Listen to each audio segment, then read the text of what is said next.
स्थानीय विधायक अरुण शंकर प्रसाद के द्वारा विगत दिनों एक सोशल मीडिया पर राजद सुप्रीमो लालू प्रसाद यादव के प्रति दिए गए बयान को सिरे से खारिज करते हुए खजौली विधानसभा क्षेत्र के वरिष्ठ राजद नेता ब्रज किशोर यादव ने जयनगर प्रखंड के बेईरा गांव में अपने आवासीय परिसर में आयोजित प्रेस वार्ता में खंडा करते हुए कहा कि विधानसभा में बैठकर क्षेत्र के हाल को नहीं जाना जा सकता है, इसके लिए क्षेत्र में आना होता है।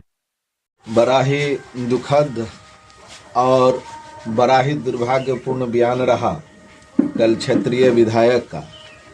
जिस प्रकार से विधायक जी ने शोषित दलितों की आवाज माननीय लालू प्रसाद यादव जी के परिवार पर आरोप लगाया, जंगल राज के बारे में कहा, वह जंगल राज नहीं था। माननीय विधायक जी, याद होगा आपको भी, जब आप उस राज को याद करेंगे तो आपको पता चल जाएगा असली क्या है और नकली क्या है। गरीबों का आवाज उठा था उस राज्य में। आज आपके राज्य में क्या हो रहा है? आज कोई सुनने वाला है आपका? आज आप क्षेत्रीय विधायक हैं, आपकी बात चलती है कहीं? बड़ा ही दुखद और दुर्भाग्यपूर्ण बयान था कल क्षेत्रीय विधायक का, और मैं विधायक जी के इस बयान का तीव्र भर्त्सना करता हूं, जिन्होंने माननीय लालू प्रसाद यादव और तेजस्वी जी के बयान पर दुर्भाग्यपूर्ण बयान दिया। दूसरी बात, जिस प्रकार से कल माननीय विधायक जी ने बयान दिया है, लगता है कि किसी पार्टी का प्रवक्ता, राष्ट्रीय प्रवक्ता बोल रहा है कि ये सड़क का जाल, यहाँ पर ये यहाँ के मंत्री को, यहाँ के मुख्यमंत्री को धन्यवाद दे रहे थे। मैं पूछना चाहता हूँ माननीय विधायक जी, आप किसी राष्ट्रीय के पार्टी के प्रवक्ता हैं या क्षेत्रीय नेता हैं? आप अपने क्षेत्र पर क्यों नहीं अपने बयान दिए?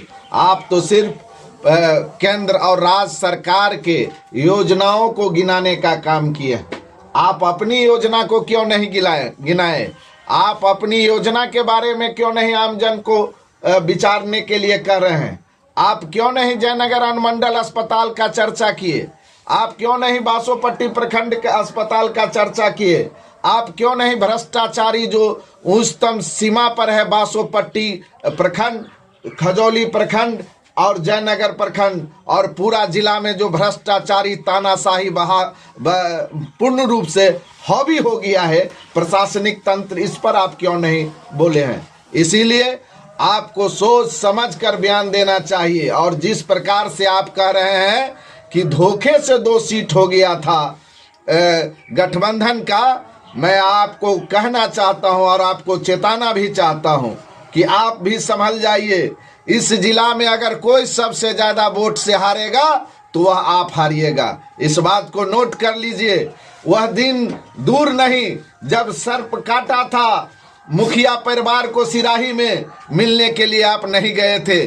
उसी बासोपट्टी अस्पताल में उन्होंने दम को तोड़ा था, आपका एक भी बयान नहीं आया। जब इनरवा मुसहरी में, जब वो चेन्नई में मर जाते हैं सादा समुदाय, आप उसके परिवार से मिलने तक नहीं गए। आज वह तमाम चीजों का हिसाब लिया जाएगा। इसीलिए आप ज्यादा बेचैनी मत होइए। आप कहते हैं कि दिल्ली में सरकार बन गई, बिहार प्रभावित होगा। कब तक जुमलेबाजी आप कीजिएगा? जुमलेबाजी इस बार नहीं चलेगा। आम जन जाग चुका है, इस बार आपसे एक एक चीज का हिसाब लेगा। आप कहते हैं स्कूल का व्यवस्था सुधर गया। आप कभी अस्पताल में गए हैं विधायक जी? रात में जाइएगा अस्पताल में, तब आपको पता चलेगा कि अस्पताल का क्या दुर्दशा होती है। आपको याद होना चाहिए, मैंने पंचायत समिति के मीटिंग में कहा था कि जयनगर प्रखंड के जो अस्पताल के जो डॉक्टर थे उसकी वस्तु स्थिति क्या थी, आपने नोट भी किया था, लेकिन उस पर आपका कोई बयान नहीं आया, उस पर कोई कार्रवाई नहीं हुआ। इसीलिए आप थोड़ा सा संयमता पूर्वक और हमारे राष्ट्रीय नेता पर किसी प्रकार के लांछना लगाने से पहले अपने गिरेबान में झांकिए। आप आम जन के लिए जीना बंद कर दीजिएगा। आप कह रहे हैं हम सड़कों का जाल बिछाएंगे। अरे सड़क का जाल आप क्या बिछाइएगा? आप अपने घर से निकलते हैं तो बासोपट्टी का हालत याद है कि भूल गए? जब लोगों को अपना कपड़ा शहर में खोलना पड़ रहा था, आप वो दिन भूल गए और उसमें आपने क्या सुधार किया माननीय विधायक जी? उसका एक फोटो तो क्लिप करके डालिए। किसी अस्पताल में अभी तक जयनगर अनुमंडल अस्पताल में क्या खेल चलता है मालूम है? किसी दिन आप अस्पताल में जाइए तब आपको पता चलेगा खेल वहां पर क्या चलता है। आपके प्रखंड के घोरबंकी के वह महिला करा रही थी, हॉस्पिटल में भर्ती नहीं ले रहा था, हमने रात में जाके भर्ती करवाने का काम किया था और सीधा आपके अनुमंडल अस्पताल में सीधे पेशेंट को रेफर किया जा रहा है। आपके यहाँ कोई सिजेरियन नहीं है, कोई डॉक्टर नहीं है, कोई अल्ट्रासाउंड मशीन नहीं है, इस पर चर्चा नहीं। आप कोरोना काल में कहाँ भागे थे, दुनिया देख रहा है। लेकिन कोरोना काल में आप क्या कहे थे कि यहाँ ऑक्सीजन का मशीन अनुमंडल में फीता काटने वाले आप ही थे, चालू है, इस पर बयान दीजिए। जब किसान पूरी तरह से करा रहा था, सिराही मेहतर पट्टी बैरा परसा उसराही किसान जल रहा था, पतौना में खेत का सिंचाई नहीं हुआ, इलाके में आप कहाँ थे? किसी दिन एक रोज आपको वहां पर जल संसाधन विभाग में भी जाना चाहिए था, आप कहाँ थे? हम धरना पर थे।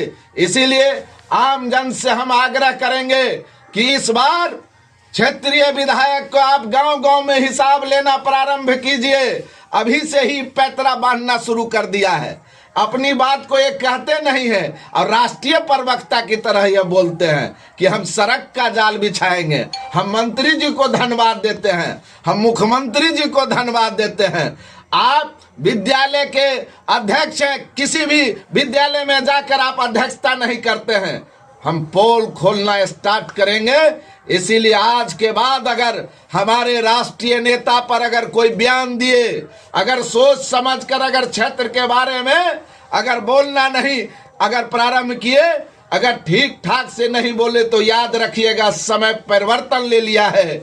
याद रखिएगा हम दो हाथ करने के लिए आपके बीच में आ गए हैं। इसीलिए इस बार आने वाले समय में आम जन से हम आग्रह करना चाहते हैं, निवेदन करना चाहते हैं कि यह ढोंगी के भेष में अपने आप को सदाचारी बन रहे हैं, उस पर आप तमाम लोगों को निश्चित रूप से आगे आना होगा। और मीडिया के साथियों, आप तमाम लोगों से भी हम आग्रह करना चाहते हैं कि आप तीसरी आंख है, जिस परत दर परत इस बार खजौली विधानसभा का खोलिए। हम आपको एक लिस्ट देने जा रहे हैं जिसमें कई घटना घटी, लेकिन उस परिवार से ही मिलना भी उचित नहीं समझा और आपके मीडिया को भी जुटला रहा है, आपके सोशल मीडिया को भी जुटला रहे हैं। ये आपके बातों को ध्यान नहीं दे रहे हैं। इसीलिए आप स्वयं जगिएगा, इनको ध्यान देना पड़ेगा। इसीलिए साथियों, आप तमाम लोगों से निवेदन है कि जितना जल्दी हो सके एक एक बात को उजागर कीजिए। इस सड़क का जाल बिछाने की बात कर रहे हैं, एक तरफ अब चले जाइए जो बरही से बालापट्टी सड़क बन रहा है, एक तरफ बनते जा रहा है, दूसरे तरफ उखड़ते जा रहा है। इस सब में घालमेल है इनका। और इन्हीं शब्दों के साथ, इन्हीं आशा और विश्वास के साथ आप तमाम लोगों से हम आग्रह करेंगे कि खजौली विधानसभा क्षेत्र के एक एक चीज को आप तमाम लोग उजागर करें। और इस तरह से जिस प्रकार से कल एक बड़े दुर्भाग्यपूर्ण बयान देकर और क्षेत्र को समस्या के बिंदुओं पर कोई विचार न करके राष्ट्रीय प्रवक्ता ये बनना चाहते हैं, क्योंकि ये जान रहे हैं कि इस बार इनका विदाई तय है। इसीलिए विदाई तय को देखते हुए अपने नेता के इशारे पर ये एक अच्छे राष्ट्रीय प्रवक्ता बनना चाहते हैं।